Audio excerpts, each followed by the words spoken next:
We check our phone every 12 minutes, often just after waking up. Always on behavior is harmful to long term mental health, and we need to learn to hit the pause button.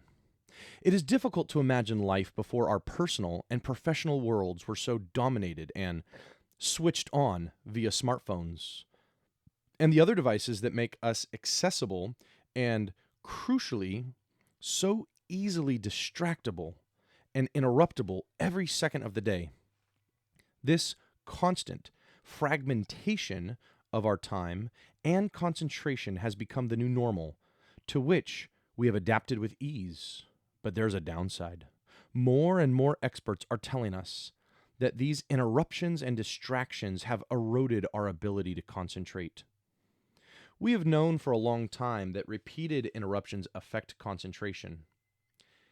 In 2005, research carried out by Dr. Glenn Wilson at London's Institute of Psychiatry found that persistent interruptions and distractions at work had a profound effect. Those distracted by emails and phone calls saw a 10-point fall in their IQ, twice that found in studies on the impact of smoking marijuana.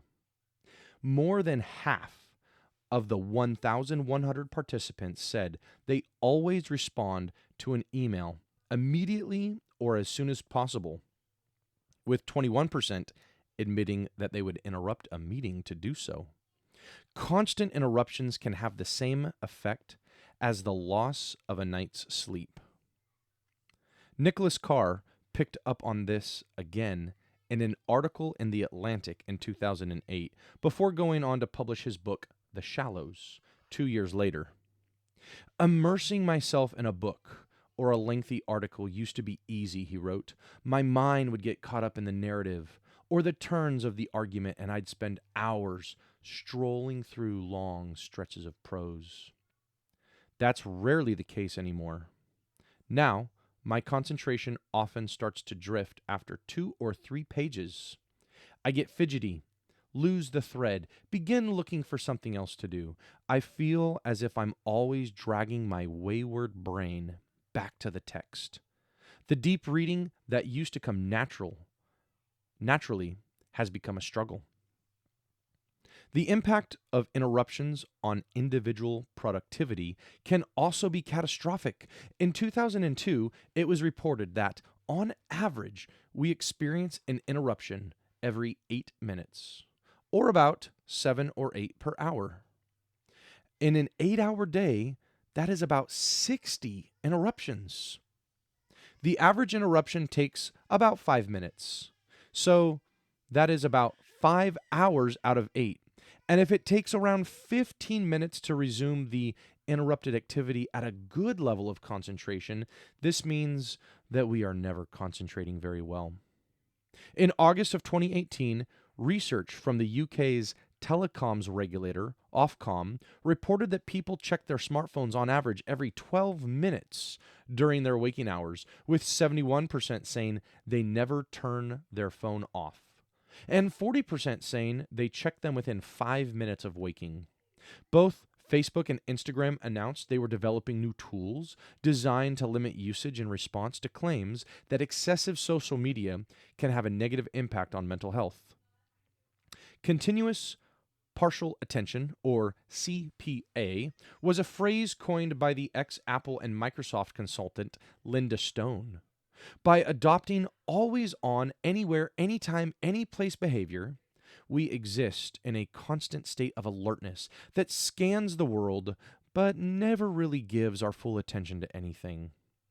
In the short term, we adapt well to these demands, but in the long term, the stress hormone adrenaline and cortisol create a psychological hyper-alert state that is always scanning for stimuli, provoking a sense of addiction, temporarily assuaged by checking in.